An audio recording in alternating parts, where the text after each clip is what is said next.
இந்த கல்லூரிக்கு வந்த பிறகு நடக்கின்ற முதல் பொங்கல் விழா. அந்த பொங்கல் விழாவில் இதுபோல ஒரு பட்டிமன்றத்தில் என்னுடைய மாணவனாக அல்லது பல காலங்களாக நான் இந்த கல்லூரியில் பட்டிமன்றத்தில் நடுவராக இருக்க வாய்ப்பினை பெற்ற அந்த பாக்கியத்தில் எனக்கு இந்த வாய்ப்பினை கொடுத்ததற்காக முதல்வர் அவர்களுக்கு நன்றியை தெரிவித்துக் கொள்கிறேன். மற்றும் இங்கு வந்திருக்கின்ற அனைத்து பேராசிரியர்கள் அனைவரையும் பொங்கல் விழா குழுவின் சார்பாகவும் இந்த பட்டிமன்ற குழுவின் சார்பாகவும் உங்களை அன்போடு நான் வரவேற்கிறேன். டெல்லிக்கு ராஜா ஆனாலும் பாட்டி சொல்ல கட்டாதை அப்படின்னு ஒரு பாட்டு உண்டு. நீ எந்த பெரிய பருப்பாக இருந்தாலும் பழமையை மறந்து விடாதே என்பது ஒரு கூற்று. அப்படிதான் நான் தலைப்பை சொல்றேன். நீங்க முடிவு பண்ணணும், இங்க இருக்கிறீங்களா போறீங்களான்னு. ஆனால் நீங்கள் இருப்பதை கட்டாயம் இவர்கள் 6 பேரும் திறம்பட செய்வார்கள் என்ற நம்பிக்கை எனக்கு உண்டு. நாட்டினுடைய வளர்ச்சிக்கு இன்றியமையாதது பழமையை போற்றுதலா அல்லது புதுமையை புகுத்துதலா அப்படின்னு இன்றைய தலைப்பு, பட்டிமன்றத்தினுடைய தலைப்பு. அதை பேச போறாங்க. பழமையை போற்றுதல் அப்படின்னு, பழமையை போற்றணும். நம்முடைய நாட்டினுடைய வளர்ச்சிக்கு ரொம்ப இன்றியமையானது பழமை தான் அப்படின்னு சொல்லிட்டு பாட்டி சொல்லி தட்டக்கூடாது அப்படிங்கிற லெவல்ல பிரியதர்ஷினி 3ஆம் ஆண்டு மாணவியும், ஹமத் மிஸ்ரின் 4ஆம் ஆண்டு மாணவியும், பொன்மணி 1ஆம் ஆண்டு மாணவியும் பேச வந்திருக்காங்க. இதுல பெண்களாகவே பழமையை போற்றுதல் என்று பேச வந்திருப்பது மகிழ்ச்சி. அடுத்ததாக புதுமையை புகுத்தினால்தான் நல்லா இருக்கும் என்று அஸ்வதின் 1ஆம் ஆண்டு அசாருதீனா சரி அசாருதீன் என்ற 1ஆம் ஆண்டு அசுருதீனா பொங்கலுக்குள்ள பேர் ஆயிடுச்சு. சரி ரைட். அதுவே அவன் பதட்டத்துக்கு நான் என்னன்னு பார்த்தேன், நல்லா தானே இருந்துச்சு அந்த பேர் நினைச்சேன். பட் அவன் பதறான். என்னடா பதறான்னு பார்த்தா ஓகே அது பொங்கலுக்குள்ள போகிற மாதிரி இருந்ததுனால சரி பயப்படாத நீ அசாருதீன். அடுத்ததாக 3ஆம் ஆண்டு மாணவி ஹரிணி பிரபா ஆள் செட் பண்ணி கொடுத்து வச்சுக்காம. அடுத்ததாக சிறந்த கடந்த 5 ஆண்டுகளாக சிறந்த பேச்சாளராக இந்த கல்லூரியில் வளம் வந்து கொண்டிருக்கிற அன்பு தம்பி ஹரிகரன் இறுதியாண்டவர். நீ பரவலாக ஆள் கூட்டி வந்திருப்பா போல இருக்க. ஆகிய இவர்கள்லாம் இந்த தலைப்பை பற்றி பேச போறாங்க. அதனால நம்ம முதல்ல கூட்டம் ஓடுறதுக்கு முன்னாடி இவங்களை பேச விட்டுருவோம். அதே போல கதவு கூட்டிடலாம் பாருங்க. ஒரு கதவை மட்டும் திறந்து வைங்க. அங்கே கதவு இல்லைன்னு நினைக்கிறேன். அப்படி அர்ஜென்டா யாராவது போகணும்னு நினைச்சீங்கன்னா கொத்து கொத்தா போகாதீங்க. ஒரு ஆள் மெதுவாக போங்க, அப்புறம் ஒரு ஆள் விட்டு போங்க. ஏன்னா நீங்களாம் இருந்தால்தான் எங்களுக்கு பேச தோணும். தமிழரோடு வளரும், தமிழராக இருந்தால்தான் வளரும். தமிழர்கள் பேசுகின்ற பொழுது, சுவாசிக்கின்ற பொழுது, யோசிக்கின்ற பொழுது தமிழ் வளரும் என்பதை உங்களிடம் பணிவாக கூறி பழமையை போற்றுதல் சார்பாக நீங்க எங்க இருக்கீங்களா பிரியதர்ஷன் அவர்கள் இப்பொழுது பேசுவார். ஆமா பிரியதர்ஷன்.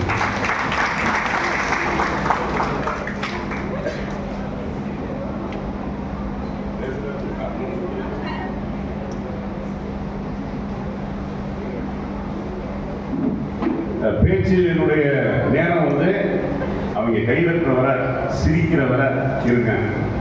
கைதட்டல சிரிக்கிற முறைக்கிறாங்க அப்படின்னா நீங்களே நின்றுக்கிட்டா நல்லது. ஏதோ எவனும் பெல்லு வைக்கல சரிங்களா, அது உங்க விருப்பம். முறைச்சாங்கன்னா எனக்கு தெரியாது, நான் மார்க் போட்டு ஓடி போயிடுவேன். எப்படியா ஏன்னா ஒரு சில கல் அந்த பார்த்துமா ஐயோ அது வேற பார்த்துருக்கீங்க. அதனால ரைட்மா பிரியதர்ஷினி. நன்றே தரிலும் நடுவிகந்தா மாக்கத்தை அன்றே ஒளிய விட நடுநிலைமையாக முப்பால் வழி அமர்ந்திருக்கும் நடுவ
பழமைதான் நிலையானது. இன்று புதுமையாய் இருப்பது நாளை பழையதாகிவிடும் என்பதை நீங்கள் நினைவில் கொள்ளுங்கள். எனது பழமையை போற்றாமல் நாளைய இந்தியா முன்னேற முடியாது என்பதுதான் எங்களுடைய கருத்து என்றும் ஒரு சிறிய கதையுடன் எனது உரையை நிறைவு செய்கிறேன். அதாவது நம்மளுக்கு வாழ்க்கையிலலாம் எவ்வளவோ கஷ்டம் இருக்கு. அப்படி ஒருத்தர் வந்து ஒரு மருத்துவரை கூட்டி கேட்கிறாரு, உங்க வாழ்க்கையில உங்களுக்கு என்னதாங்க கஷ்டம் அப்படின்னு. அதுக்கு அவர் சொல்றாரு, எனக்கு ஒரு காஃபி குடிக்க கூட நேரம் இல்லைங்க, அப்படியே ஓடிக்கிட்டே இருக்கேன், அதான் கஷ்டம். சரின்னு ஒரு இன்ஜினியரை கூப்பிட்டு கேட்கிறாரு. அதற்கு அவர் சொல்றாரு, எனக்கு நிம்மதியா சாப்பிட கூட நேரம் இல்லை, அதான் கஷ்டம். சரின்னு ஒரு போலீஸை கூப்பிட்டு கேட்கிறாரு. அதற்கு அவர் சொல்றாரு, வீட்டுக்கு போக கூட நேரம் இல்லாம ஸ்டேஷன்ல இருக்கீங்க, அதான் எனக்கு கஷ்டம். ஆனா இதெல்லாம் தாண்டி ஒரு பெரிய கஷ்டம் இருக்கு. என்ன தெரியுமா? இப்படி 6 பேர் பேசுறப்ப உட்கார்ந்து கேட்கறதா. அப்படி இவ்வளவு நேரம் என்னுடைய பேச்சை கேட்ட அனைவருக்கும் நன்றி கலந்த வணக்கத்துடனே நன்றி வணக்கம். Super super. பிரியதர்ஷினி வந்து அழகா பேசினாங்க. நாட்டினுடைய வளர்ச்சிக்கு என்பதை விட மனித வளர்ச்சிக்கு பழமைதான் ரொம்ப முக்கியமானது அப்படின்னு சொல்லிட்டு ஒரு விஷயம் சொன்னாங்க. அது ஒரு நல்ல பாயிண்ட். ஒரு காலத்தில் கிராமத்தில் எல்லாரும் பார்த்தீங்கன்னா தாயம் விளையாடுவாங்க. இப்பவும் எனக்கு தெரிஞ்சு நிறைய பேர் பழைய ஆளுங்கெல்லாம் விளையாடுனாங்க. குறிப்பாக இந்த கொரோனா வந்துச்சு இல்லையா, அந்த கொரோனா சமயத்தில் நிறைய பேர் விளையாண்டாங்க. நானும் ஊரில் இருக்கும்போது அதுதான் விளையாண்டாங்க. வழி இல்லை, ஏன்னா ஓவர் கட்ட சொன்னாங்க, வெளியில் போகல, போலீஸ் பிடிச்சேன். அதனால வழியே இல்லாமல் சும்மா இருக்க முடியல. ஏதாவது சமைச்சா கோழி பத்தலை எல்லாம் இருந்துச்சு. அது பயப்பட்டேன் அந்த காலத்தில். அந்த கறிகள்லாம் சாப்பிட்றதுக்கு வேற ஏமாற்றி பயந்து நம்மளை இது பயன்படுத்தி விட்டாங்க. அதனால என்னடா பண்ணுறதுன்னு சொன்னால் அந்த தாயம், இது புள்ளி, இது போல விளையாட்டுலாம் விளையாண்டுட்டு இருந்தான்.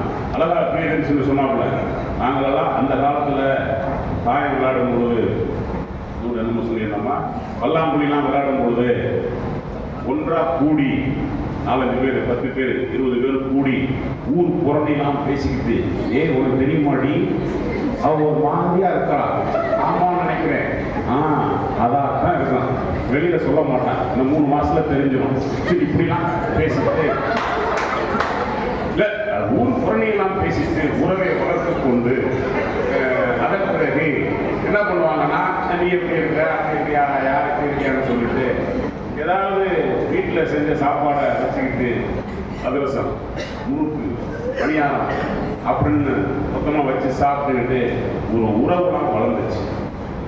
இப்போ இந்த பப்ஜி அதுன்னு விளையாடுறேன், ரூமு பூட்டி கிடக்கு, அவன் உள்ள வருவதை கஞ்சா குடிச்ச மாதிரியே உள்ள வர, அப்படியே யாரையும் ஏறெடுத்து பார்க்கறான். அவங்க அப்பானா அவங்க அங்கிள் அப்படிங்கிறான். அவங்க அம்மாவோட போனை பறிச்சுட்டு ஓடி போயிடுறான். அவனை பார்க்கும்பொழுது கொடகார மாதிரியே பார்க்குறான். என்னடான்னு கேட்டா, புதுமைங்கிற பேர்ல ஒரு நாள் தனியாக தான் விளையாடுறேன். அவன் ஏதோ ஒன்று ஆடுது, அப்படியே ஆடுது, சத்தம் கேட்குது. திடீர்னு பார்த்தா பூரா நாள் பூ பிடிச்சிட்டு போயிடுறேன். ஸோ இப்படி உறவுகள் இல்லாமல் தனிமைப்படுகிறது. ஏன்னா புதுமை என்கின்ற போர்வையில் நிறைய விஷயங்கள் நம்மளை தனிமைப்படுத்திக்கிட்டு இருக்குது. தனிமைப்படுத்தல் எப்போது நாட்டினுடைய வளர்ச்சிக்கு உதவாது. அனைவரும் ஒற்றுமையாக வாழ்வது, ஒற்றுமையாக இணைப்பது பழமைதான் அப்படிங்கிற ஒரு அற்புதமான ஒரு கருத்து. நிறைய கருத்து எடுத்து வச்சீங்க, கைதட்டிக்கிட்டே இருந்தாங்க. பட் நீங்க தான் பார்த்தியே போடுறது, சரி இதுக்கு மேல வேணாம் அப்படின்னு சொல்லிட்டு வேலையை முடிச்சுக்கிட்டீங்களா, நல்லா பேசினாப்புல. இதற்கு பதிலடி கொடுப்பதற்காக ஹரிணி பிரியா அவர்கள் பேச வைக்கிறார். சங்கத்தில் பிறந்த புது சரித்திரம் கண்ட தமிழை வணங்கி, நடுவர் அவர்களையும் வணங்கி, பேராசிரியர் அவர்களையும் முதல்வர் அவர்களையும் வணங்கி, என் பேச்சை கேட்க வந்துள்ள மாணவர்களையும் வணங்கி என் உரையை தொடங்குகிறேன். இந்த தலைப்பு என்ன? நாட்டின் வளர்ச்சிக்கு இன்றியமையாதது பழமையை போற்றுவதா, புதுமையை கூட்டுவதா? இதற்கு பெரிய ஒன்றும் எடுத்துக்காட்டு தேவையில்லை. நடுவர் அவர்களை பார்த்தாலே போதும், புதுமையில் தானே வந்திருக்கிறார்கள்.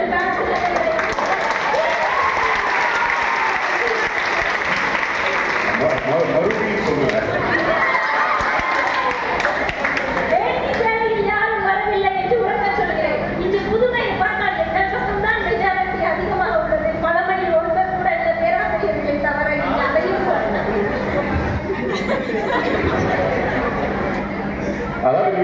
வேட்டி சட்டை கட்டுறது பழமைன்னு சொல்றியா? அது சரி, ரைட்டு. அது வந்து பண்பாடு. ஓகே, அதை பழமை என்று கூறுவது விருப்பம், அது பண்பாடு. ஓகே. சங்கம் வைத்து தமிழ் வளர்ப்போம் என்று மற்றவர்கள் சொன்னார்கள். ஆனால் இந்த உலக நாடுகளில் இன்று இருக்கும் இளைஞர்கள் தானே உலக நாடுகளில் தமிழை வளர்க்கிறார்கள். அவர்கள் புதுமையானவர்கள் அல்லவா, பழமையானவர்கள் ஒருவரும் கிடையாது. அது மட்டுமா, இந்த ரஷ்யாவிலும் அமெரிக்காவிலும் வானொலிகள் தமிழில் உரைக்கிறது. அதுவும் நாட்டின் வளர்ச்சிக்கு தமிழை ஒரு பண்பாடாக இருக்கிறது. ரஷ்ய கவிஞர் ரசூல் கம்சதேவ் ஒரு வார்த்தை சொல்கிறார். அதாவது என்னவென்றால், பழமை நாட்டின் தேவை, ஆனால் புதுமை இருந்தால் மட்டுமே நாடு வளர்ச்சி அடையும் என்று ரஷ்ய கவிஞர் சொல்கிறார். அது மட்டுமா, இன்று சொல்லப்படும் பெண்கள் நாட்டின் கண்கள் என்று சொல்கிறார்கள். ஆனால் ஒரு நூற்றாண்டு ஆண்டுகளுக்கு முன்பே நடுவரவர்களே, உண்மையும் கூட, ஒரு நூற்றாண்டு ஆண்டுகளுக்கு முன்பே ஒரு வயது குழந்தையின் விதவையின் பட்டியலில் இருந்தார்கள். ஆனால் இன்று எங்கள் பெண்கள் இருக்கிறார்கள், சிங்க பெண்களாக இருக்கிறார்கள். நாட்டின் வளர்ச்சிக்கு பெண்களின் வளர்ச்சி மிகவும் முக்கியம் என்பது தெரிந்து கொள்ள.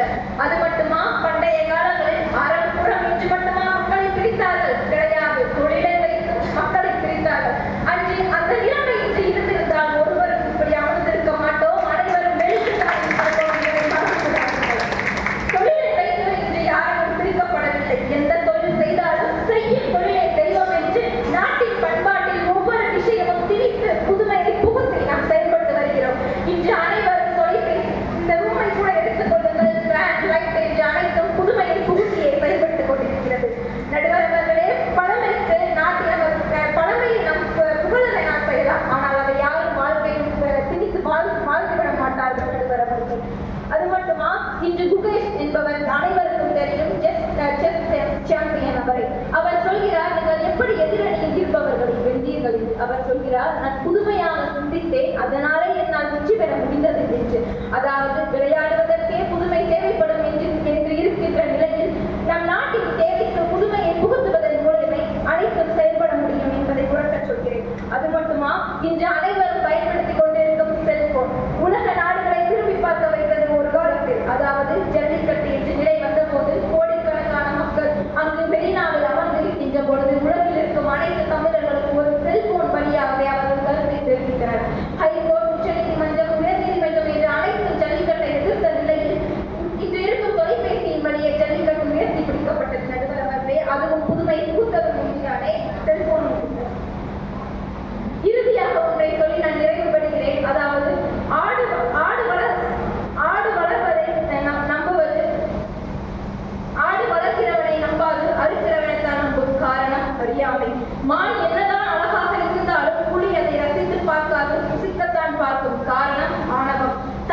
தவளைகள் ஓடுகிற சத்தத்தாலே பாம்புக்கு இரையாகி விடுகிறது. அதாவது ஆணவம். இவை அனைத்தும் புதுமையை ஏற்று புதியதோடு உறவு செய்வோம், கெட்ட பெயரிடம் உடனே வேரோடு சாய்த்திடுவோம் என்று கூறி புதுமையை புகுத்துவதே இன்று நிலையாக இருக்கிறது என்று கூறி விடைபெறுகிறேன். நன்றி. அருவிப்பிரியா வந்து ஒரு அற்புதமான புதுமை பெண் அப்படின்னு நினைக்கிறேன். ஏன்னா அவங்க வந்து ஒரு பல விஷயங்கள் சொன்னாப்புல, அது ஒரு விஷயம் அற்புதமாக சொன்னாங்க. ஒரு காலத்தில் பழமைங்கிறீங்க, பழமை பண்பாடு, அவங்களுடைய பழமையை மறந்துடக்கூடாது அப்படிலாம் சொன்னால், இன்னைக்கு எனக்கு தெரிஞ்சு இத்தனை புதுமை பெண்கள் இந்த கல்லூரியில் படிப்பதற்கு வாய்ப்பில்லை. எனக்கு தெரிஞ்சு விதி அப்படிங்கிற படத்தை பார்த்துட்டு நிறைய பேர் படித்த பெண்களில் ஒருவேளை கடைசி தலைமுறை மேடமாக இருக்கலாம், அல்லது அந்த நேரத்தில் உள்ள தலைமுறையாக இருக்கலாம். ஏன்னா எனக்கு தெரிஞ்ச அந்த 75, 80களில் தான் அந்த படங்கள் ரொம்ப ஃபேமஸாக வந்தது. அது 90கள் எல்லாம் எனக்கு 2000க்கு முன்பெல்லாம் பெண்கள் படிப்பது எனக்கு தெரிஞ்ச அதிகமான பெண்கள் இல்லை. நாங்கள் படிக்கும்போது தான் ஆண்கள் அதிகமாக இருந்தோம், பெண்கள் குறைவாக இருந்தார்கள், வயதான பெண்களும் அதிகமாக இருந்தாங்க படிக்கின்ற பொழுது. என் கிளாஸ்ல எல்லாம் ஒரு அம்மாவும் படிச்சிச்சு, மகளும் படிச்சிச்சு இருப்பா.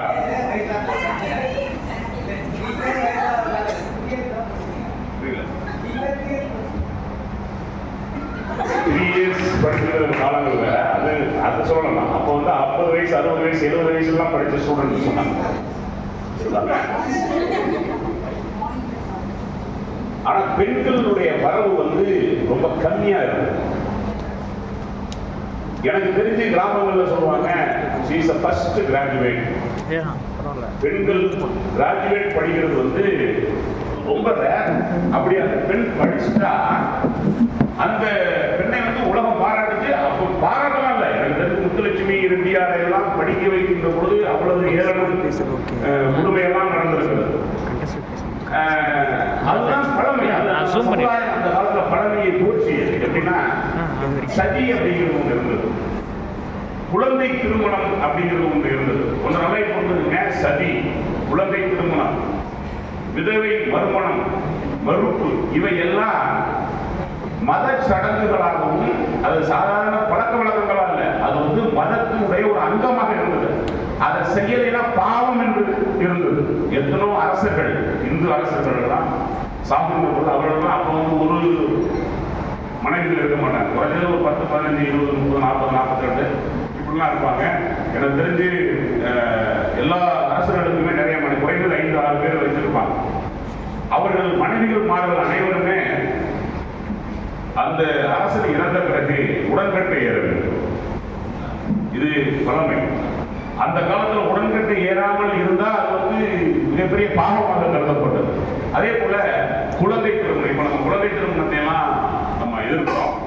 காலப்போக்கில் வேர்ல்டு ஹெல்த் ஆர்கனைசேஷன் சொன்னிச்சு, ஆணுக்கு 21 வயதும் பெண்ணுக்கு 18 வயதும் அப்படின்னு இருந்தது. நிறைய இடத்துல நீங்க ஆட்டோவில் எழுதி பார்த்துருப்பீங்க, பெண்ணுக்கு ஏற்ற திருமண வயது 21 அப்படிலாம் எழுதி பார்த்துருப்பீங்க. இதெல்லாம் வளர்ச்சியினுடைய அடையாளம். ஆனால் ஒரு காலத்தில் கன்னியதானம் அப்படிங்கிறது வந்து குழந்தையிலேயே கொடுக்கிறது.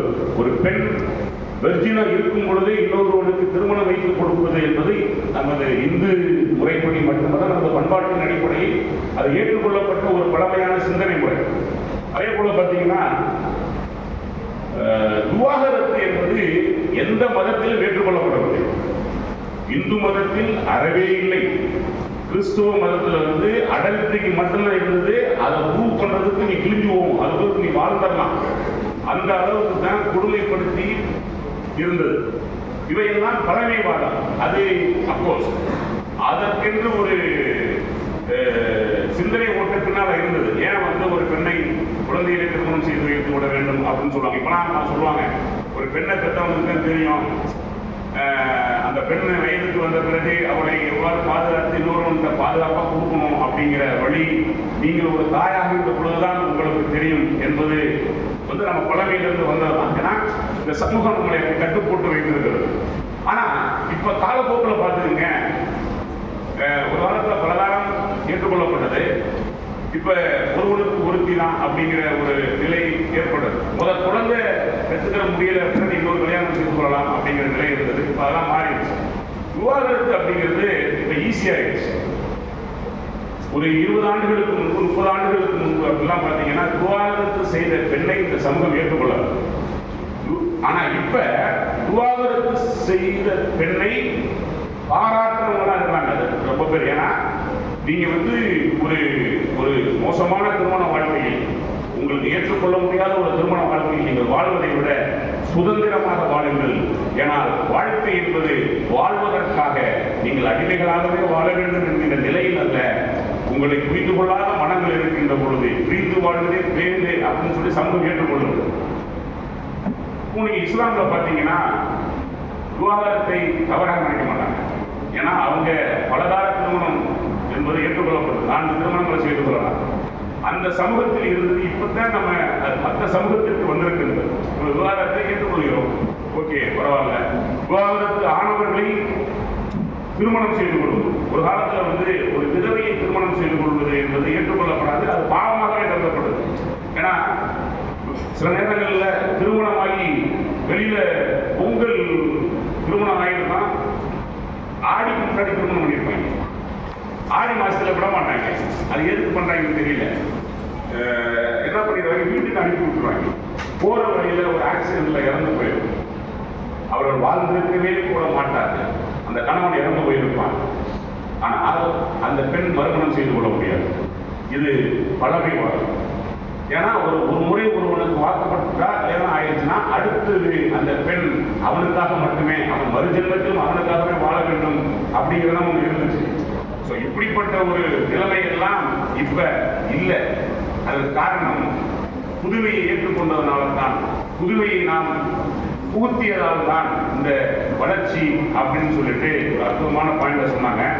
இதற்கு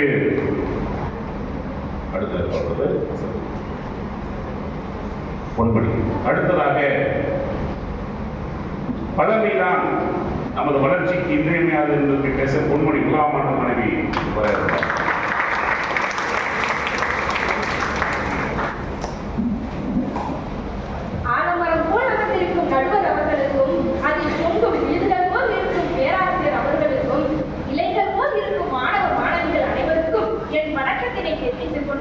நம் நாட்டின் முன்னேற்றத்திற்கு இன்றியமையானது பழமையை போற்றுவதே என்ற தலைப்பில் நான் என் உரையை தொடர்கிறேன். ஒரு நாட்டில் உள்ள சாலைகளிலும் கல்வி நிறைய பள்ளி சாலைகளிலும் போய் கல்வி கற்றிருப்பாங்க. அப்போதைக்கு கல்வி அப்படிங்கிறது வந்து அந்த கால மக்கள் வந்து ரொம்ப அதிகமா அந்த உலகத்தை பத்தி சயின்டிபிக்காலாம் எதுவும் படிக்கலைனாலும் அவங்களுக்கு தெரிஞ்ச அளவுக்கு ஒரு வாழ்க்கைக்கு தேவையான ஒரு அன்றாட கல்வியை தான் பெற்றிருந்தாங்க. அது மட்டும் இல்லாம அன்றைய மக்கள் வந்து குருகுல கல்வி முறையில அவங்க வந்து ஆசிரியர்களுக்கும் மாணவர்களுக்கும் இது உள்ள உறவு அப்படிங்கிறது ஒரு புனிதமானதாகவும் ரொம்ப இனிமையானதும் ஒரு மதிப்புக்குரியதாகவும் இருக்கு. இதே நம்ம இன்றைய புதிய காலத்துல வந்து பார்த்தோம் அப்படின்னா இன்றைய நிறைய பாடத்திட்டங்கள் அதிகமாக இருக்கு. அது மட்டும் இல்லாம நிறைய தொழில்நுட்பங்களும் வளர்ச்சி அடைஞ்சிருக்கு. ஆனாலும் ஆசிரியர் மாணவர்கள் உறவு அப்படிங்கிறதுல நிறைய சிக்கல்கள் ஏற்பட்டிருக்கு. இப்ப கடந்த ஒரு 7 நாட்களுக்கு முன்னாடி நான் ஒரு செய்தி பார்த்தேன்.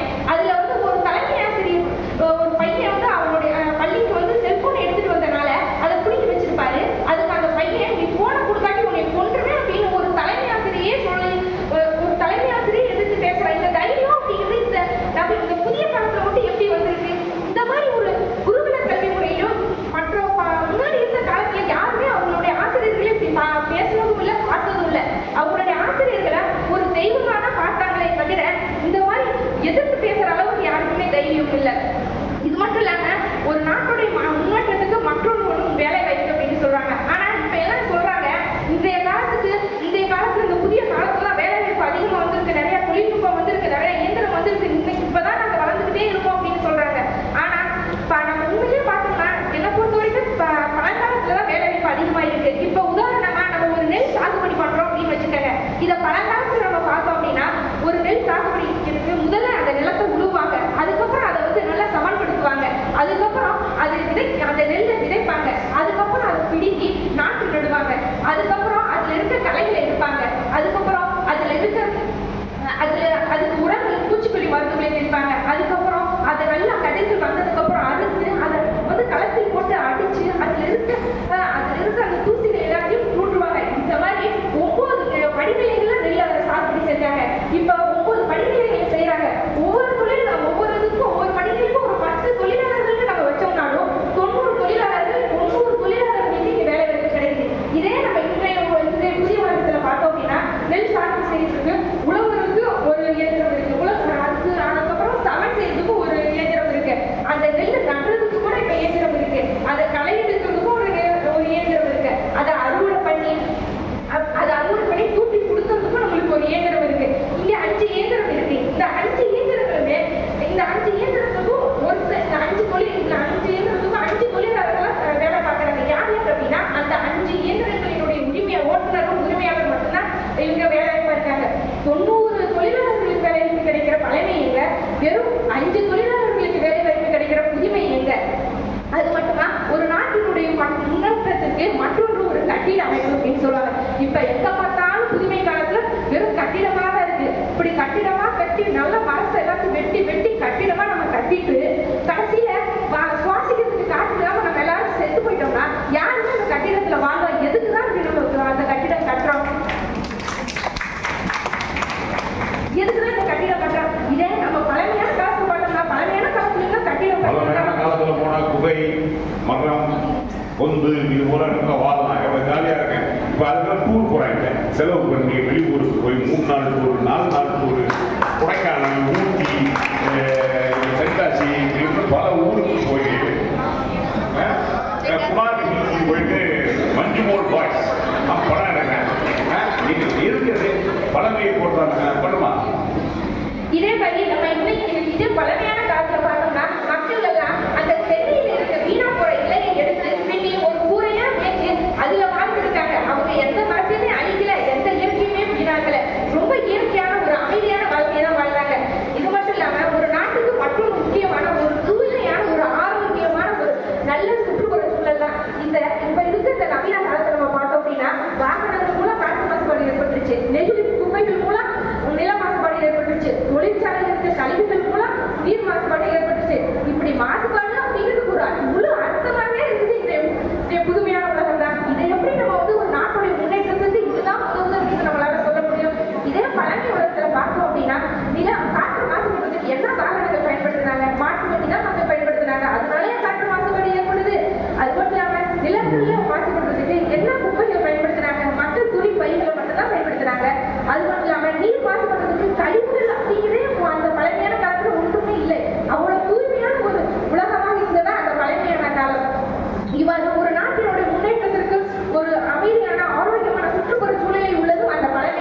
நல்ல கருத்தை எடுத்து வச்சாங்க. கல்வி அப்படிலாம் அந்த காலத்துலாம் யாருமே படிக்கவே இல்லை. ஒன்றும் இல்லை, ஒரு பிள்ளைக்கு லேசாக சளி அப்படின்னா இப்போ என்ன பண்ணுறாங்க, லேசாக தும்பிடுச்சு அப்படின்னா உடனே ஹலோ டாக்டர் இவர் அப்பாயின்மெண்ட் ஒன்று ஓடுதுங்க, பதறுதுங்க. அந்த காலத்தில் அப்படிலாம் இல்லை. அது ஒன்றும் இல்லை, அந்த ஓமத்தை கிள்ளி வாயில் உள்ளது உடம்பு அப்படின்னு சொல்லுவாங்க. இதைத்தான் செஞ்சு அவன் கொடுக்குறான். அப்ப அப்படி அந்த காலத்துல இயற்கையோடு வாழ்ந்தார்கள். ஆனால் நீங்கள் புதுமை என்கின்ற போர்வையில் ஆள் உயர கட்டடத்தை கட்டிடுறீங்க, மக்களை பார்க்க மாட்டேங்கிறீங்க. அப்புறம் தண்ணி வந்துருச்சுன்னு பேட்டி கொடுக்குறீங்க. தண்ணி வராம இங்கே இருக்கு, தண்ணி வர இடத்துல கட்டடத்தை கட்டினா என்று சொன்னாங்க. அதுபோல குருவில்லான் பெற்ற ஞானம், கரையில்லா இருந்த ஆறு, மூப்பிலான் கொண்ட கோலம், காப்பில்லா விளைந்த பூமி, குருவிலான் பெற்ற ஞானம், ஆப்பில்லா சரடு போல அழிந்தொழியும் என்பதாமே அப்படின்னு சொல்லுவாங்க. ஒரு விவசாயம் பண்ணி அதுக்கு வேலி போடாம இருந்தா அழிஞ்சு போயிடும். அதுபோல நம்ம கமலஹாசன் வந்து அவ்வை சன்மிகளை ஒரு பெண் வேடம் விட்டார். அதுபோல அந்த கோப்பு இருந்தால் மட்டும்தான் அந்த கோலம் அந்த நல்லா இருக்கும். அது நீ இந்த இதுக்கே செட் ஆக மாட்டேன் அப்படின்னா செட் ஆகாது. அதே போல குருவில்லால் பெற்ற ஞானம், ஒரு குரு இல்லாமல் நீ கற்றுக்கொள்கின்ற எந்த அறிவும் ஆப்பில்லா சரடு போல அழிந்தொழியும் என்பதாமே என்று சொல்லுவாங்க. ஒரு மாட்டு வண்டிக்கு ஆப்பு இல்லைன்னா எப்படி அந்த சக்கரம் கீழே விழுந்து உடைஞ்சு போயிடுவானோ அது போல போயிடுவான். இப்ப யாருமே அப்போ ஒரு நான் பேசுறது படம்னு நினைக்கிறேன். இப்ப யாருமே வந்து கிளாஸுக்கு வர்றதில்லை, ஒழுங்கா உட்கார்றதில்லை. காரணம் ஆன்லைன் ஒன்று உருவாக்கிட்டாங்க. ரெண்டாவது நிறைய பேர் எக்ஸாம்ல எழுதும் போது பார்த்தா தெரியுது, நீ செல்போனை பார்த்து எழுதியிருக்காங்க. இந்தியன் கான்ட்ராக்ட் ஆக்டை எழுதுறானா அமெரிக்கன் கான்ட்ராக்ட் ஆக்டை எழுதுறான். சரியா? அது கூட எதையோ எழுதுறேன். இந்த கொரோனா காலத்தில் நாங்க பட்ட பாடு தெரியுமா உங்களுக்குலாம்? நீங்க எதையோ எழுதி அதுல வந்து கீழே இருக்கிற அந்த புக் நோட்டையும் எழுதி நீங்களே எங்களுக்கு நாங்க இதை பார்த்து எழுதலைன்னு சொல்லி காமிச்சிங்க. ஸோ இப்படித்தான் உங்களுடைய அறிவு இருக்கு. ஆனா அந்த காலத்துல அப்படி இல்லை.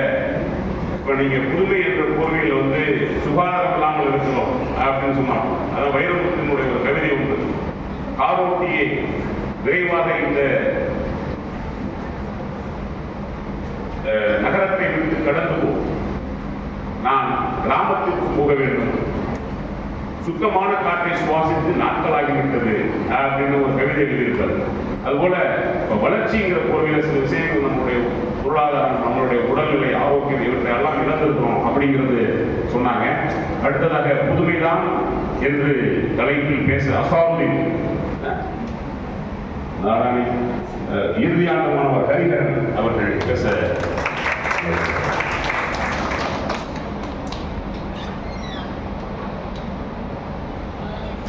மனித குலத்தின் வளர்ச்சி காதலும் உழைப்பும் தான்.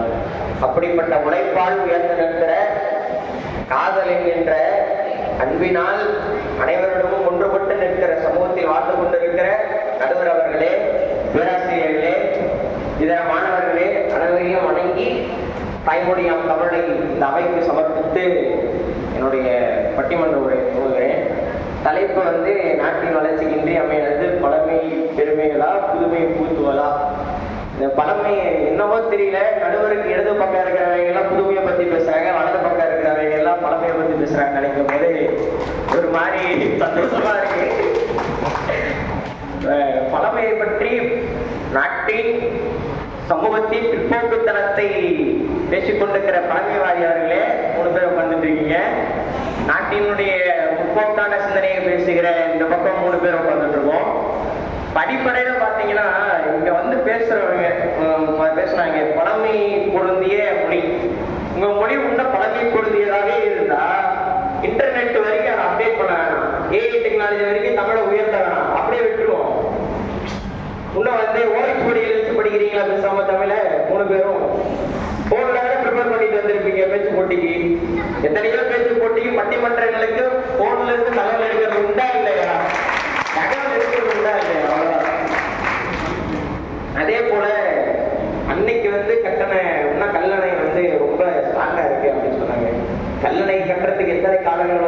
தஞ்சை பெரிய கோயிலை கட்டுறதுக்கு எத்தனை காலங்களோ, 48 மணி நேரத்துல சீனாவை பாலமே கட்டுறான் மலைக்கு நடுவுல. நம்ம அந்த டெக்னாலஜி டெவலப் ஆயிடும். இப்போ நீங்க வந்து கல்லணைகளோ தஞ்சை பெரிய கோயில் கட்டிடங்களை பத்தி பேசிட்டு இருக்கீங்க. ரெண்டாவது, நடுவர் முதல் கொண்டு எல்லாருமே ரொம்ப வருத்தப்பட்டாங்க. இந்த கட்டிடங்கள் வளர்ந்து நாடே வந்து ஃபுல்லா கட்டிடங்களால நிறைஞ்சு கிடக்குது. ஒன்றும் பிரச்சனை இல்லை. கட்டிடங்கள் நிறைஞ்சது காரணம் என்னன்னா, உங்க தாத்தா பாட்டி நான் வருத்தப்படல, அதாவது கட்டிடங்கள் வளர்ந்து கிடக்கிறதுக்கு காரணம் என்னன்னா, உங்க தாத்தா பாட்டி எல்லாம் ஒரு குழந்தையோட நிறுத்திருந்தா பிரச்சனை இல்லை. இன்னைக்கு வந்து நவீனமான காலத்துலதான் குழந்தை தடுப்பு அப்படிங்கிறது வந்து இருக்கு. அடிப்படையில இன்னைக்குதான் வந்து ஒரு குழந்தை போதும் அப்படிங்கிற ஒரு நவீனமான சமூகத்துல தான் நம்ம இன்னைக்கு வாழ்ந்துட்டு இருக்கோம். முதல்லாம் வந்து அது கடவுள் கொடுத்த கொடைன்னு நினைச்சான். கடை. அதுக்கடுத்து நடுவர் அவர்களே இந்த குலக்கல்வி திட்டத்தை பத்தி பேசுனாங்க. ரொம்ப முக்கியமான விஷயம். குரு கிட்ட போய் கல்வி கற்றுக்கிட்டா வந்து அறிவு ரொம்ப செழுமையா இருக்கும் அப்படின்னு நடுவர் சொன்னாரு. அது ரொம்ப முக்கியமான விஷயம். குருவின் கிட்ட போய் கல்வி கற்றுக்கிறது ரொம்ப முக்கியம். ஆனா யார் கல்வி கத்துக்கிட்டாங்கிறது போயிட்டு உங்க ஆதி சமூகத்தை பாருங்க.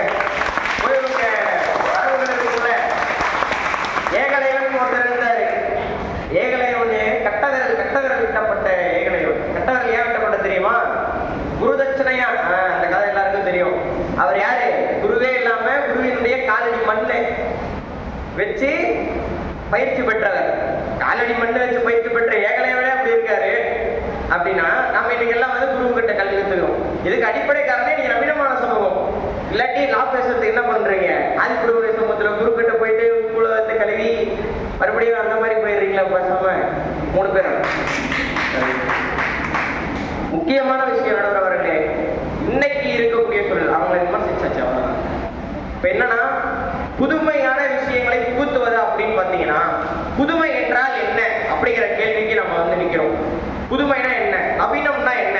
நேற்று கூட பேச்சு போட்டிக்கு தலைப்பு என்னன்னா, நவீன யுகத்தில் தமிழர் பண்பாடு அப்படிங்கிறதா. தமிழர் பண்பாடு நவீன யுகத்துல எப்படி வளர்ந்து நிற்குதுங்கிறத பத்தி தான் நம்ம பேசுறோம். இப்ப அடிப்படையில இந்த நவீனமான வளர்ச்சி, புதுமையை புகுத்துறது, புதுமையான விஷயங்கிறது, நீங்க எதையெல்லாம் பல பேர் சொல்றீங்களோ, பெண் ஒடுக்கப்பட்டவன், பெண் வந்து படிக்க கூடாது, இவங்க ஒடுக்கப்பட்டவங்க, இவங்க சேரிக்குள்ளதான் வாழணும், இவங்க ஊருக்குள்ள வரக்கூடாதுன்னு சொல்றதுதான் உங்க பலவை. இன்னைக்கு எல்லாரும் ஒரே பஸ்ல போலாம், ஒரே கல்விக்கூடத்தை வந்து உட்கார்ந்து படிக்கலாம்னு அளவுக்கு உயர்த்தி காட்டிய இந்த கான்ஸ்டிடியூஷன் இருக்குல்ல, அது எழுதியான அம்பேத்கர் ஒரு தலித்த சொல்றாங்க, அவரும் படிக்கிறார், அது படிச்சு எல்லாருமே படிக்கலாம்னு சொல்றதுதான் இந்த புதுமை. அப்படிப்பட்ட சமூகத்தில் நம்ம வாழ்ந்துட்டு இருக்கோம். பாரதியார் தான் சொல்லுவாரு, அதாவது பெண்களுக்கு இன்னைக்குதான் வந்து நம்ம ஓட்டுரிமையை பத்தி, இன்னைக்குதான் LGBTQ பத்தி எல்லாம் பேசிட்டு இருக்கோம். 1917 ரஷ்யான்னு ஒரு நாடு இருந்தது. அந்த நாட்டுல ஒரு புரட்சின்னு ஒன்று நடந்ததான் லெனின் தலைமையில. அப்போ வந்து பாரதி, இங்க இருக்கிற பாரதி பாடுறாரு, என்னன்னு பாடுறாரு? ஆனா வென்று எழுந்தது பார் ஒரு யுக புரட்சி, ஆனா வென்று எழுந்தது பார் ஒரு யுக புரட்சி. அங்க இருந்த ஜார் மன்னர் ஓடி போயிட்டான். இப்படி எழுதுறாரு பாரதி. ஜார் தெரிச்சு போனா, ஜார் யாரு? பழமையை பேசுற மன்னராட்சி பேசுறவன். அவன் மன்னராட்சி பேசுறவன் என்ன பண்ணுவான்? சுத்த ஃபுல்லா நான் வச்சுக்கினே உழைப்பாளிகளை கஷ்டப்படுத்துறான், அங்க இருக்கிற பெண்களை கஷ்டப்படுத்துறான், அங்க இருக்கிற எல்லா சமூக மக்களையும் கஷ்டப்படுத்துறான். ஆனா அங்க சோசியலிசம் ஒரு புதுமையான விஷயத்தை கொண்டு வராரு. எல்லா பொது உடைமை, எல்லா அரசு கிட்ட எல்லாத்தையும் வந்து மக்களுக்கு நல்லது செய்யறது. ஏன்னா இந்தியாவில் ஆட்சி நடத்த நேரு கூட என்ன சொன்னாரு? நான் வந்து ரஷ்யா மாதிரி ஒரு சோசியலிச நாடா இந்தியா பார்த்து வேண்டாரு. ஏன்னா உற்பத்தி சம்பந்தப்பட்ட, சமூகமயம் சம்பந்தப்பட்ட, பெண்களை உயர்த்துகிற, பெண்ணுக்கு வாக்குரிமை தருகிற அளவுக்கு இந்த சமூகத்தை உயர்த்துறது ஒரு சோசியலிஸ்ட் சமூகம் தான். அப்படி புதுமை பொருத்திய சோசியலிஸ்ட் சமூகத்தில் வாழ்ந்தாலும் உங்களுக்கு ஆசை இருக்கா? இல்ல மறுபடியும் வந்து வேணாம், எல்லாம் மன்னர்கிட்ட கொடுத்துருங்க, மன்னர் கொடையா வச்சுக்கிட்டோம், மன்னர் விருப்பப்பட்டவங்களுக்கு எல்லாம் கொடுப்பாரு, அப்புறம் வந்து மறுபடியும் அவருக்கு தேவைன்னா அவரையும் புரிய வச்சுப்பாரு. இப்போ உங்களுக்கு வேணும்னா மறுபடியும் அப்படி போயிடுங்க, அது பிரச்சனை இல்லை. அதே போல உற்பத்தி சம்பந்தமான பிரச்சனை, யார் யாருக்கெல்லாம் வந்து இந்த சாப்பாடு சம்பந்தமா இவங்க கூட சொன்னாங்க, ரொம்ப வியப்பா சொன்னாங்க. அப்படி மாடு கட்டி என்ன ஏறு ஓட்டி ஆரடிச்சு எதோ சொன்னாங்க. அப்படி என்னன்னா, இவங்களுக்கு இன்னும் அப்படி உற்பத்தி நடக்கணும்னா மக்கள் தொகை அந்த எண்ணிக்கையில இருக்கணும். முன்ன சொன்ன மாதிரிதான் அதுக்கு ரொம்ப கட்டுப்பாடோடு இருந்திருக்கணும். அப்படி இல்லாம போன ஒரு சமூகத்தினால இப்படி நம்ம இருக்கிறோம். இதுல பிரச்சனை என்னன்னா, இன்னைக்கு பசுமை புரட்சி நடந்ததுனாலதான் 3 வேளை சாப்பிடுறீங்க, மறுபடியும் 9 மாசத்துக்கு ஒரு டைம் சாப்பிட்டு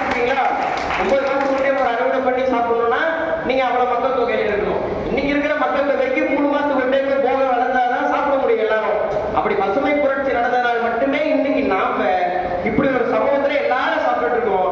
இந்தியா தன்னிறைவு அடைந்த நாடே பசுமை புரட்சி நடந்ததுக்கு அப்புறம் சொல்லுச்சு.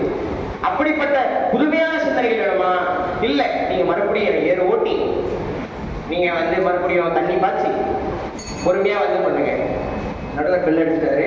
அதனால அடுத்து என்னன்னா, ஒரே ஒரு விஷயத்தை மட்டும் சொல்லிட்டு போறேன். இந்த நாட்டினுடைய வளர்ச்சி என்பது எப்படி தீர்மானிக்கப்பட வேண்டும், எப்படி நிர்ணயிக்கப்பட வேண்டும் என்பதை நாம் ரொம்ப தெளிவாக புரிஞ்சுக்க வேண்டிய அவசியம் இருக்கு. இன்னைக்குமே சாதி, மதம், இனம், பாலினம் போன்ற பல பிரச்சனைகளுக்கு மத்தியிலே வாழ்ந்து கொண்டிருக்கிற இந்த சமூகத்துல நாளைக்கு நம்ம எப்படிப்பட்ட ஒரு சமூகத்துல வாழ போறோங்கிறது ரொம்ப முக்கியமான விஷயம். அதுக்காக தான் இந்த கல்வி, இந்த அறிவு, இந்த செழுமையான விஷயங்கள். ஒரு சோசியலிச சமூகமான அனைவருக்கும் அனைவரும் கிடைக்கிற ஒரு பொதுவுடைமை சமூகத்தை வாழ்வது மட்டுமே, அந்த புதுமையான சிந்தனை மட்டுமே அனைவரையும் மதிக்கத்தக்க ஒரு வாழ்வை வாழ வேண்டும் என்று சொல்லி நிறைவு செய்கிறேன். நல்லா சொன்னாங்க. நீங்க பழமைன்னு பேசிட்டு இருந்தா அந்த காலேஜுக்கு போயிருங்க, மரத்தடியில் போயிட்டு படிங்க, ஓலைச்சுவடி எடுத்து ஏதாவது பண்ணிட்டு இருங்க அப்படின்னு சொன்னாங்க. நீங்க பழமைக்குரிய அந்த காலத்துல எல்லாருக்கும் கல்வி அல்ல, பெண்கள் பள்ளி படிக்கக்கூடாது, மற்ற தாழ்த்தப்பட்டவர்கள் கல்வி கற்பது மறுக்கப்பட்டது. என்ன பழமை? இதான் பழமை. இப்ப எல்லாருக்கும் கல்வி. 14 வயசு வரை கட்டாய கல்வினா சோறு போடுறேன், காலை சுற்றுண்டி, புதுமை பெண் தான், இப்படி பல திட்டங்கள்லாம் சொல்றேன். நான் கூட தான் பேசுறேன். ஸோ இப்படி பல திட்டங்கள்லாம் புகுந்ததுனால என்ன ஆச்சு, எல்லாம் படிக்கிறான். ஸோ இப்படி புதுமையை புகுத்துவது என்னென்ன வளர்ச்சி, பொருளாதார வளர்ச்சி. அந்த காலத்தில் நீங்க வீடு கட்டலைங்கிறீங்க. அந்த காலத்தில் வீடு கட்டவே பணம் இல்லாம ஒரு வீட்டில் 12 பேர் 13 பேர் volleyball team, basketball team, football team, அதில் வேற அதில் சப்ஸ்டிடியூட் வச்சிருப்பாங்க. அத்தனை குழந்தை எல்லாம் அந்த பழமைன்னு சொல்லிட்டு என்ன பண்ணா, கடவுள் கொடுத்த வரம்னு சொன்னாங்க. இப்படியே இருந்தா எவன் வீடு கட்ட முடியும்? அந்த காலத்தில் கல்வி மறுக்கப்பட்டதுக்கு காரணம் அதான், பொருளாதார வீழ்ச்சி. ஒரு பொம்பளை பிள்ளைகளை படிக்கவே விட மாட்டான். ஏன்னு அது எத்தனை நாள் வேற இடத்துல கல்வி விடப்போம், அதுல படிக்க வச்சு என்ன பிரயோஜனம் அப்படிங்கிற ஒரு மனநிலையெல்லாம் இருந்துச்சு. அதுக்கு பிறகுதான் என்ன பண்ணாங்க, இதெல்லாம் என்னடா பண்ணலாம் அப்படின்னு சொன்னா குடும்ப கட்டுப்பாடு கொண்டு வந்துட்டு நாம் இருவர் நமக்கு இருவர்னு சொல்லணும். அடுத்து நாம் இருவர் நமக்கு ஒருவர் சொல்லலாம். இப்ப நாமே இருவர் நமக்கு ஏன் வருவர் அப்படிங்கிறாங்க. இப்ப வேற மாதிரி வந்துருச்சு, எல்ஜிபிடிலாம் சொன்னாப்ல. இப்ப அது வந்துச்சுன்னா ஒண்ணுத்துக்கு வேலை இல்லை. ஸோ இப்படி வளர்ச்சியை நோக்கி இந்த சமூகம் பயணித்துக் கொண்டிருக்கிறது. அது மட்டும் இல்லை, இதை ஏற்றுக்கொள்கின்ற மனநிலை இருக்கு பார்த்தீங்களா, அந்த மனநிலைதான் புரட்சி என்று. புதுமைதான் புரட்சிதான் புதுமை. அந்த புரட்சிக்கு நீங்க புத்திட வேண்டாம், வளர்ச்சி அப்படின்னு நம்பி ஹரிஹரன் பேசினாரு. அடுத்ததாக பழமையை போற்றுவோம் என்று இன்னொரு அவருக்கு கவுண்டர் கொடுக்குற அளவுக்கு தகுதியான ஒரு ஹம்மத் நிஸ்ரின் அவர்கள் வர்றார். சிறந்த பேச்சாளர். பார்ப்போம், உதவமா பார்க்கலாம்.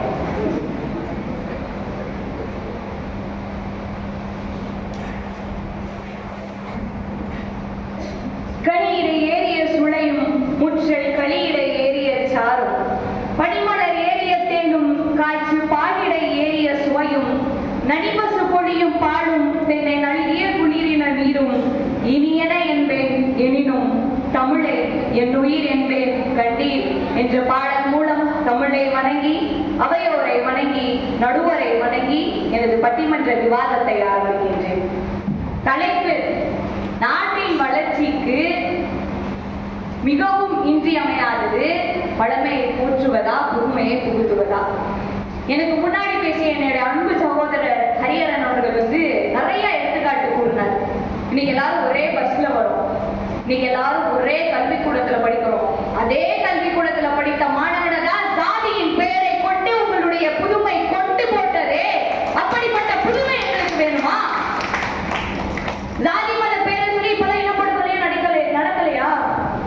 இன்னைக்கும் உங்களோட புதுமையில தான் காதல் திருமணம்னு ஒண்ணு பண்ணா அவனை அந்த காவல்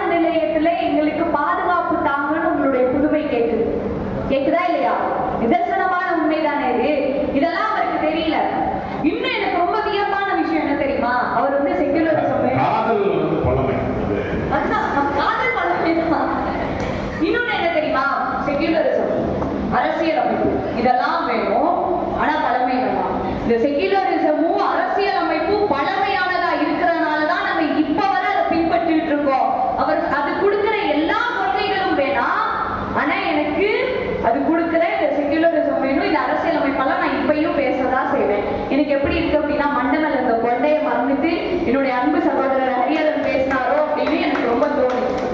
அடுத்த அந்த அணியில முதல்ல பேசின ஆளுக்கு அடுத்து வருவோம். ஹரிணி பிரபா.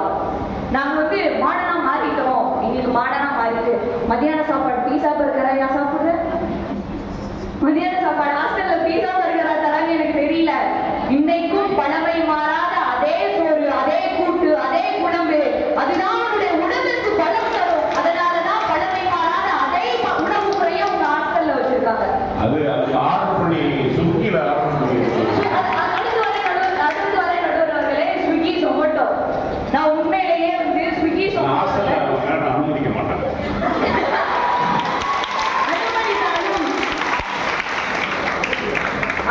அனுமதித்தாலும் ஸ்விக்கி சொமோட்டோல என்னதான் ஆர்டர் பண்ணி சாப்பிடுறீங்க? பிரியாணி, பிஸா, பர்கர்லாம் நம்ம வெளியே போய் சாப்பிடுறோம். பிரியாணி சாப்பிடுறோம், சோறு சாப்பிடுறோம். எனக்கு நல்ல புதுசா ஏதாவது வேணுன்றதை தாண்டி என்னுடைய பழகு உணவு முறை, என்னுடைய அம்மா கைப்பக்குவத்துல இருக்கிற உணவு முறை தான் எனக்கு வேணும் அப்படின்னு நம்ம அதே ஸ்விக்கி சொமோட்டோல ஆர்டர் பண்ணி நம்ம பழமையான உணவுகளை தான் சாப்பிட்டுட்டு இருக்கோம். அதனாலதான் ஹாஸ்டல்ல இருக்க எல்லாருமே ரொம்ப தெம்பானா இருக்கீங்க. இதை யாராவது மறுக்க முடியுமா? அடுத்த அன்பு தம்பி அசாதுதீன் பேச காத்திருக்கிறார். அவர் வந்த உடனே சொல்லுவாரு, பழையன கவிதலும் புதியன புகுதலும், இதுதானே வந்து கைத்திருநாளுடைய அடிப்படை. தம்பி நல்லா தெரிஞ்சுக்கோ, பழையன கவிதலும் புதியன புகுதலும் அப்படின்றது நல்ல பழைய விஷயங்கள் எல்லாம் தூக்கி போற்றணும் கிடையாது. உன்னுடைய கெட்ட பழைய எண்ணங்களை தூக்கி வெளியே வைத்து விட்டு நல்ல எண்ணங்களை கைத்திருநாளே என்னதான் சொல்லுது? பழமையை போற்றுவோம், பழமை வழியே நடப்போம். அப்படி நீ மாடனாய்க்கா நீ குக்கர்ல பொங்கல் வைக்கலாமே, ஏன் மண்பானையில பொங்கல் வைக்கிறீங்களோ, ஏன் சூரியனை பார்த்து வளர்ந்துறீங்களோ? இதெல்லாம் பொங்கலே அந்த கோவில் பண்டிகைன்னு சொல்லிட்டு எல்லாம் பழைய துணியை எரிக்கிறாங்க. நடுவர் அவர்களே, அது நமக்கு பயனற்ற துணிகளை தான் இருக்கிறோம். நம்ம போடுற ஆடையில எவ்வளவு கொண்டு போய் அடிப்பானா? எனக்கு தெரியல. ஹரியரன் சகோதரரும் சரி, அசாதுதீன் சகோதரரும் சரி, நான் பயன்படுத்துற உடைய போய் நான் எரிச்சுவேன். பழமையை எரிச்சு வேணாம் அப்படின்னு யாருமே சொல்ல மாட்டோம். அதுவும் இப்போது நம்ம இடத்தில் எப்படி மாறிவிட்டது தெரியுமா? பழமை காலத்தில் நமக்கு தேவையில்லாத ஒன்று பிறருக்கு தேவைப்படுவதாக இருக்கலாம். உடை அது கிழிந்திருந்தாலும் அதை தைத்து மற்றவர்களுக்கு கொடுக்கின்ற பழக்கம் நம்மளுடைய பழமையில இருந்துதான் வந்தது. அதனாலதான் சொல்றேன், எப்பவுமே பழமையை போட்டுக்கொண்டே இருங்க அப்படின்னு. அடுத்து என்னுடைய அணிக்கை நான் கேள்வி வைக்கிறேன். என்னுடைய எதிரணிக்கை நான் கேள்வி வைக்கிறேன். அசாதுதீன் அண்ணனும் ஹரியரன் அண்ணனும் போய் பொண்ணு பார்க்க போறாங்க. பொண்ணு சாட்சும் ஒரு டீஷர்ட் போட்டு எடுத்துவாங்களா?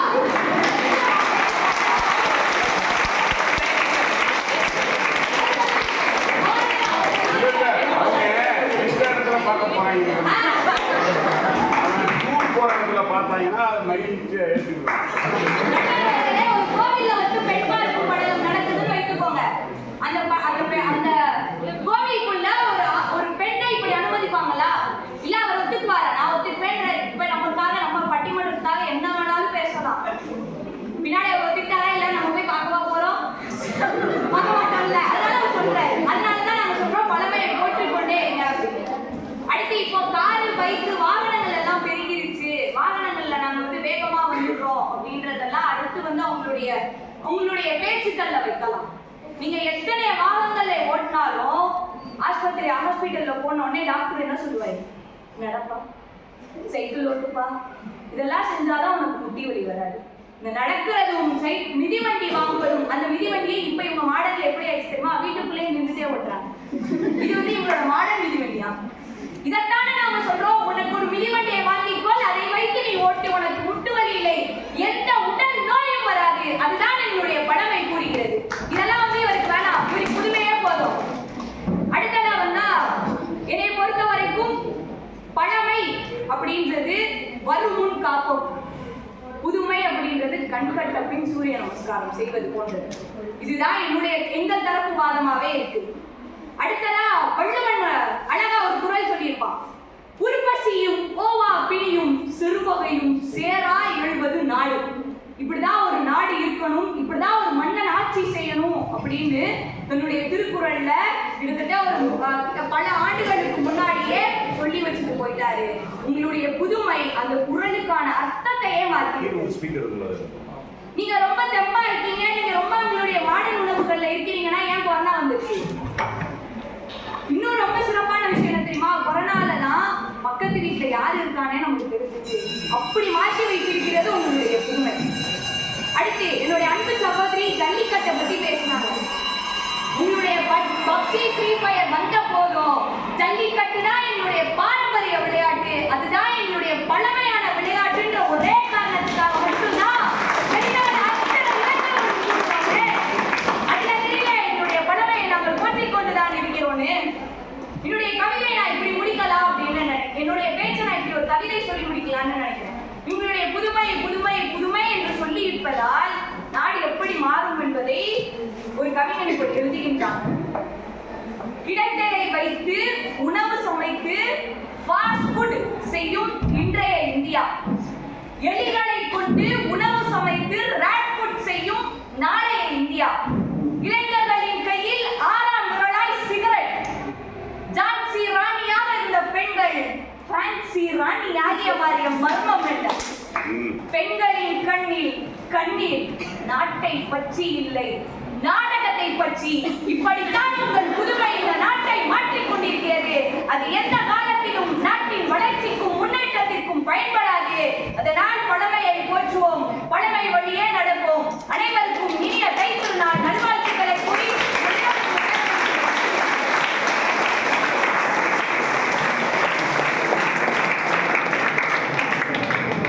ஜான்சி ராணி ஃபேன்சி ராணியை பற்றி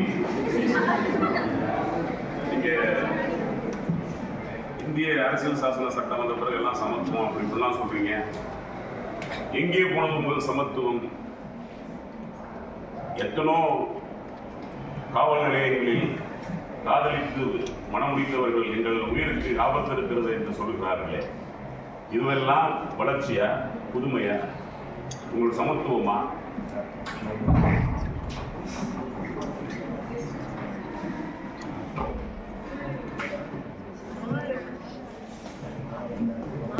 அந்த பெண் திருமணம் செய்ய தகுதியானவள் என்று கூறினார்கள்.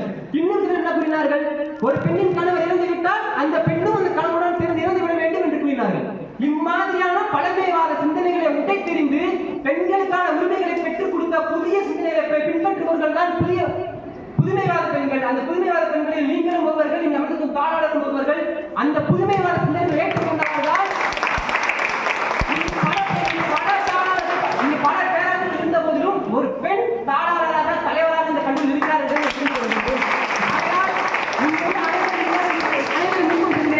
நான் திருமணம் செய்யும் போது இந்திய அரசால் நிர்ணயிக்கப்பட்ட பெண்களின் திருமண வயது எந்த வயது நிர்ணயிக்கப்படுகிறதோ அதே வயது உள்ள பெண்ணை, நன்றாக படித்த புதுமைவாத பெண்ணை தான் திருமணம் செய்வேன் என்று இங்கு அனைவரும் முன்பாலும் கூறுகிறேன். அந்த திருமணத்திற்கு உங்களை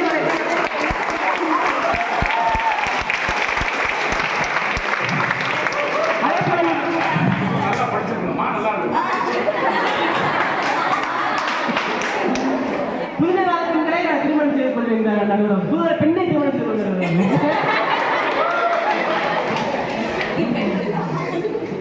அதே போல சகோதரி கூறினார்கள், சாதி என்பதை தற்போது சமூகம் பேசிக் கொண்டிருக்கிறது அப்படின்றது.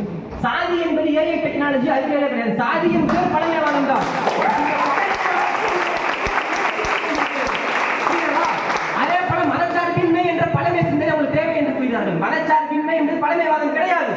மதத்தின் ரீதியாக மத மூட நம்பிக்கைகளை மக்கள் மத்தியில் திணித்துக் கொண்டிருந்த பழமைவாத சமூகத்திற்கு மத்தியில் மதம் என்பது மூட நம்பிக்கை தான், மதத்தை மண்டையில் மேல் ஏற்றிக் கொள்ளார்கள் என்று பேசிய புதுமைவாத சிந்தனை தான் மதச்சார்பின்மை. அதை பின்பற்றிக் கொண்டு வருகிறது. அதே போல முன்பு பேசிய சகோதரி கூறினார்கள், தற்போது எவரும் பள்ளா கொண்டாடுவதில்லை, பப்ஜி போன்ற கேம் தான் ஆடுகிறார்கள்.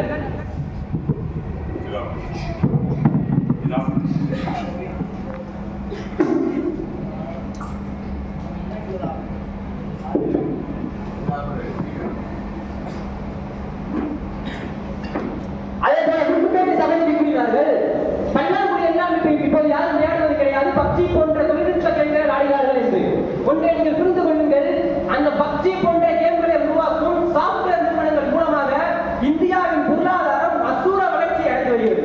அதுவும் குறிப்பாக 2022ஆம் ஆண்டு நிதியாண்டில் இந்தியாவின் பொருளாதார ஜிடிபி ஐடி துறையில் மட்டும் 233 பில்லியன் அமெரிக்க டாலர்களை சம்பாதித்துள்ளது.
அதே குரூப்ல இருந்து சாதியை வந்துட்டு இப்ப ஃபாலோ பண்றாங்கன்னு சொல்றாங்க.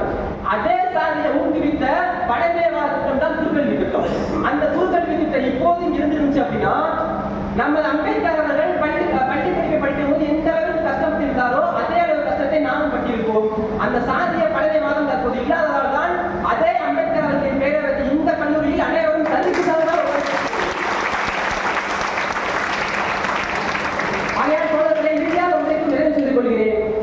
முதலில் பேசிய தோழர் ஒன்றை கூறினார்கள், இன்று புதியதாக இருப்பது நாளை பழையதாக ஆகலாம் என்று. அதே போல இன்று உங்களுக்கு பழையதாக தெரிவது ஏதோ ஒரு காலத்தில் புதியதாக இருந்திருக்கும்.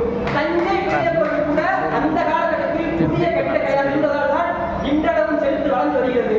ஆகையால் நாட்டை முன்னேற்ற பாதையில் கொண்டு செல்வதற்கு புதிய புதுத்தரை மிக மிக மிக மிக முக்கியம் என்று அந்த கருத்தை ஆணித்தரமாக பதிவு செய்து 5000 ரூபாய் இருந்தால் வெளித்திட்டு வாங்கலாம், 50,000 ரூபாய் இருந்தால் தங்கத்திட்டு வாங்கலாம்.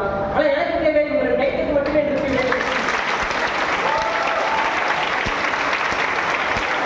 அவனும் முதல்ல இருந்து பேசுறான்.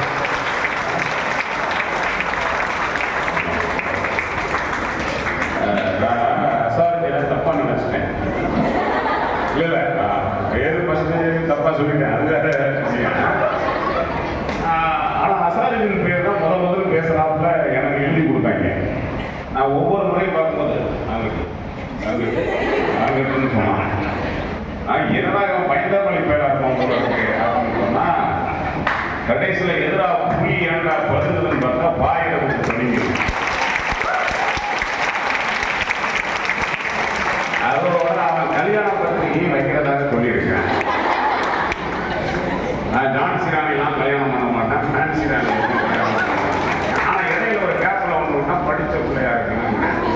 ஸோ அப்போ ரூட்டு அவனுக்கு கிளியர் மைக்கன்னு தெரியுது.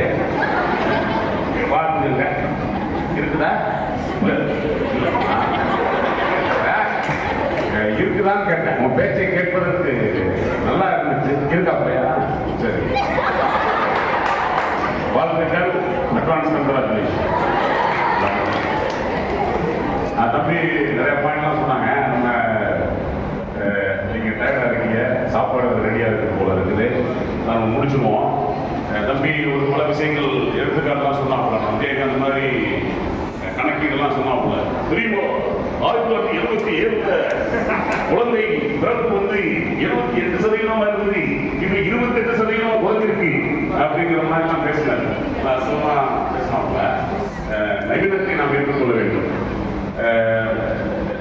பெரும்பாலும் ஒரு காலத்தில் பெண்களுடைய மொட்டாலிட்டி வந்து அதிகமாக இருந்தது. பெண்கள் இறப்பு வீதம் வந்து அதிகமாக இருந்தது. காரணம்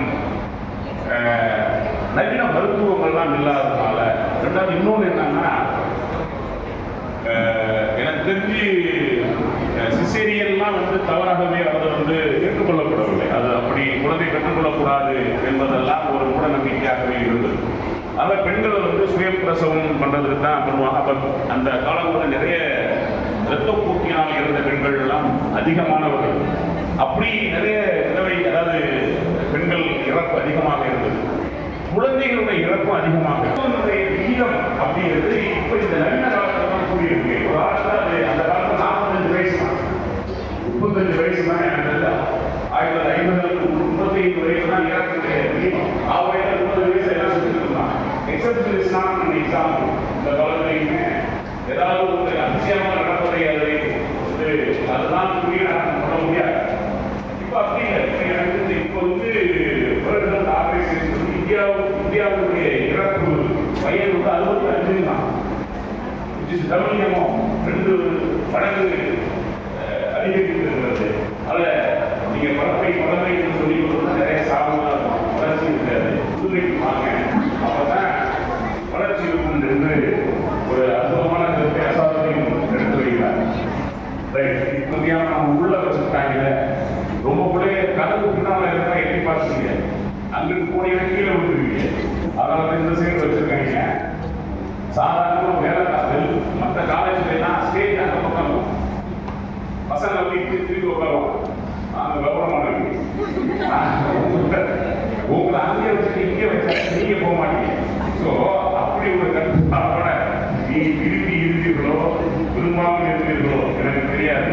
ஆனால் இந்த தமிழ் விருந்தை நீங்கள் சுற்றி இருப்பீர்கள் என்ற நம்பிக்கை எனக்கு எல்லாருமே அற்புதமா பேசினாங்க.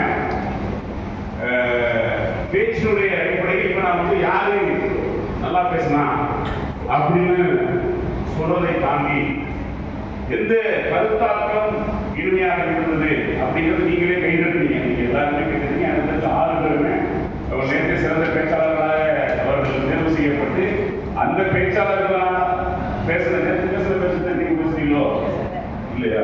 முன்ன பேசுறீங்கன்னு நினைக்கிறேன். ஏன்னா வசாரதிக்கு நான் பேசுவாங்க நீங்க முன்னாடி சொல்லிவிட்டேன் என்பதை என்று சொன்னாங்க. ஆனா இந்த எல்லாருமே சிறப்பு பேச்சாளர்கள் நல்ல கருத்துக்களை எடுத்துக்கிட்டார்கள். குறிப்பாக பெண்கள் 3 பேர். ஏன்னா நாம் சாதாரணமா ஒரு பட்டிமன்றம் போட்டிகள் வரும்பொழுது பெண்கள் எப்பொழுதுமே ஆண்களை சார்ந்து இருப்பாங்க. அல்லது அது ஒரு இயற்கையாக நடக்கும். ஒரு ஆண் பேச்சாளர் நல்லா இருக்குமே அப்படின்னு உறவாத நீலாமா கம்சத் மிஸ்ரி கொஞ்சம் மிரட்டி நினைக்கிறேன். பார்த்துக்கலாம் அவங்களே பண்ணலாம் அப்படின்னு சொல்லியிருந்தது. எனக்கு என்னன்னா பெருமை பெண்கள் 3 ஒரே அணியாக இருந்து சிறப்பாக பேசியதில் எனக்கு மகிழ்ச்சி. ஏன்னா அது பெருமையின் அடையாளம் அப்படிங்கிறதுனால நான் அவர்களை வாழ்த்துகிறேன். அதே போல புதுமையை புகுத்துதல் என்கின்ற தலைப்புல இருந்த ஆண்கள் அந்த பெண் நம்ம கருணி பிரபா அவர்களும் ரொம்ப அற்புதமா பேசினாங்க. எல்லாரும் அழகா பேசினாங்க. இப்ப நான் முடிச்சிருக்கேன். ஏன்னா பழமை அப்படிங்கிறதுடைய பெருமையை பற்றி நம்ம பிரியதர்ஷினி கம்சதர்ஷினி பொன்மணி 3 பேருமே பேசினாங்க. நம்ம எந்த காலத்தையும் பழமையை மறந்துடக்கூடாது. அதுதான் நம்மளுடைய நினைவுகளில் எப்பொழுதுமே ஒரு வாழ்வில் தாக்கத்தை தரும். அது நம்மளுடைய வாழ்வுக்கு ஒரு அர்த்தம் தரும் அப்படின்னு சொன்னாங்க. எப்போதும் புதுமையை நாம் அனுபவிப்பதில்லை. நம்ம புதுமையை எப்போ அனுபவிப்போம்? புதுமையில் ஒன்று புகுத்தப்படும் போது நிறைய எதிர்ப்புகள் இருக்கும், நிறைய பயம் இருக்கும். அதனால நம்ம என்ன பண்ணுறோம்? நார்மலா ஒரு புதுமை வந்தது, ஏஐ வந்து ChatGPT இல்லை முதல் செய்யலாம் வரதான் என்ன பண்ணுவோம்? யோசிப்போம் இதெல்லாம் நல்லதா. இப்போ நம்ம என்ன பண்ணுவோம்? சின்ன பிள்ளைங்களுக்கு இப்போ செல்போன் கொடுக்குறோம், அது நல்லது தான். ஆனால் இப்போ நம்ம செல்போன் பயன்படுத்துறது சில நேரம் நம்ம இந்த தலைமுறை என்ன நினைக்கிறது? சில நேரத்தில் இது தவறான வழிக்கு நம்ம விட்டுடுமோ அப்படிங்கிற ஒரு பயம் இருக்கு. கம்ப்யூட்டர் வந்த சமயத்தில் வீடியோ பார்க்கறது வந்து தவறாக கருதப்படுறது. அதெல்லாம் கம்ப்யூட்டர் வச்சு நம்ம பார்த்துக்கிட்டோம் நம்பி அப்படின்னு சொல்லுவாங்க. இப்ப செல்போன் வந்துருச்சு. இப்போ உங்களுக்கு இப்போ லேடிஸ் வீட்டில் என்ன பண்ணுங்க, தொந்தரவு தாங்க முடியாமல் இருக்கிறது எதை சொல்லிச்சு. இப்போ உள்ள புதுமை அப்படிங்கிறது வந்து நாடகத்தில் ஒரு அறுபொருள் தான் இருக்கிறது என்று சொன்னாங்க. இப்போ நிறைய பெண்கள் வந்து வீட்டில் சமைச்சு ஒழுங்காக கொடுக்கறது இல்லை, இல்லை நல்லா தான் கொடுக்கலைய, பட் ஆர்டர் பண்ணினா சில நேரத்தில் கொடுக்குறீங்க, காலையில் வச்சு சட்னியை சாயந்தரம் கொடுத்துருவீங்க. பட் இருந்தாலும் என்ன பண்ணுறது, நாடகம் அப்படின்னு பார்க்கறதுனால அந்த பிள்ளைங்களுக்கு செல்ஃபோனை கொடுத்து நீ எப்படினாலும் அழிஞ்சுக்கோ அப்படின்னு சொல்லிட்டு அதுக்கு தள்ளி விட்டுறீங்க. அதில் ஏதாவது ஒரு செல்ஃபோனை நோண்டிக்கிட்டு இருக்குதுங்க. பிள்ளைங்க நம்ம பேச்சு கேட்கறது இல்லை. ஆனால் அதில் சில பலன்களும் இருக்குது. நிறைய புது குழந்தைங்கள்லாம் நம்மளுக்கு தெரிந்த அந்த இதை விட அவங்களுக்கு நல்லா தெரியும். அவங்களுக்கு ஒரு செல்போன்ல ஏதாவது ஒன்று தெரிய மாட்டேங்குது, நம்ம பிள்ளைங்களுக்கு நல்லா தெரியும். ஸோ அந்த அளவுக்கு அவங்களுடைய அறிவு வளர்ச்சி அதிகமாக இருக்கு. அந்த காலங்களில் அப்படிலாம் இல்லை. இயற்கையான சில விஷயங்களை படிச்சிட முடியாது. நீங்க ஒரு குழுவை தேடி போகும், அங்கே போய் அவங்க போய் தேடி போய் அவங்கள படிச்சா மட்டும்தான் சிலர் தான் அந்த வாய்ப்பு இருக்கு. இப்போ எல்லாருக்குமே அந்த வாய்ப்பு வந்துருச்சு. இப்போ அது போல எல்லாருமே பொருளாதாரத்துக்கு நல்லா இருக்காங்க, எல்லாருமே வளர்ச்சியா இருக்காங்க, எல்லாருமே சந்தோஷமா இருக்காங்க, எல்லாருமே நல்ல ட்ரெஸ், நல்ல பொருளாதார ஒரு சமூகத்தில் ஒரு அந்தஸ்தோடு இருக்காங்க. இதுக்கு எல்லாமே காரணம் நாம் அனைத்து புதுமையும் உருவாக்கி கொண்டதால் தான். ஏன்னா அது ஒரு புரட்சி. எப்பொழுதுமே புரட்சியை யாருமே விரும்புவதில்லை. ஆனால் புரட்சிக்கு பின் வருகின்ற வளர்ச்சி இருக்குது இல்லையா, அது முக்கியம். அவர் சொன்னார், இப்ப நீங்க புதுமை என்று நினைப்பது யாரோ சொன்னா, இப்ப நீங்க புதுமை என்று நினைப்பது ஒரு காலத்தில் அது பழமையாக கருதப்படும். அதை நீங்க போற்றத்தானே வேண்டும். அப்படின்னா கருத்து நீங்க புதுமையை ஏற்றுக்கொண்டால்தான் அவை பழமையாக இருக்கிற பொழுது உங்கள் வாழ்வில் நீங்கார்கள், அது உங்கள் வாழ்வுக்கு ஒரு அர்த்தத்தை தரும் என்கின்ற ரீதியில் நான் பேசினான். ஸோ அதனால என்னுடைய முடிவு என்ன அப்படின்னா, இந்த நாட்டினுடைய வளர்ச்சி, மனித வளர்ச்சி அது எதுவாக இருந்தாலுமே சரி, பழமை நம்மை சிந்திக்கவும் செயல்படவும் வைக்கும், புதுமை நம்மை உந்தி செல்ல வேண்டும், வளர்ச்சி அடைய வேண்டும். எனவே நம்முடைய சிந்திப்பும் நினைவுகளும் உந்தி செல்ல வேண்டும் என்றால், வளர்ச்சி அடைய வேண்டும் என்றால், புதுமையை நாம் இருதரம் கூட்டி ஏற்றுக்கொள்ள வேண்டும். அதில் நன்மை இருக்கலாம், தீமைகள் இருக்கலாம். ஆனால் நாம் எதை எடுக்கிறோம் என்பதை பொறுத்து தான் உங்களுடைய சித்தாந்த வாழ்வில் இருக்கிறது. அதனால பழமை முக்கியம்தான். தில்லிக்கு ராஜா ஆனாலும் பாட்டி சொல்ல கட்டக்கூடாது. ஆனா ரசிகா ரசிகா ஒரு பாட்டு தெரியுமா? சசிகா சசிகா சசிகா சசிகா சசிகா உன் வாழ்க்கை பதவி எனக்கு அப்படின்னா இப்ப ஒரு காலத்துல பயப்படுவான், ஒரு லவ்வை சொல்றதுக்கு பயப்படுவான். ரொம்ப பேரு 3 வருஷம் காதலிச்சுட்டு 3ஆவது வருஷம் ஆனதுல அன்புடன் அண்ணன் அப்படின்னு சொல்லி எடுத்து போனலாம். அப்பதான் அவங்களுக்கு இப்பெல்லாம் நம்ம சொல்றோம்னா அப்பெல்லாம் அப்படி காலேஜ்ல நாடகம் வாங்குவாங்க. அதெல்லாம் கடைசியில் ஒரு நோட்ல கையெல்லாம் வாங்கி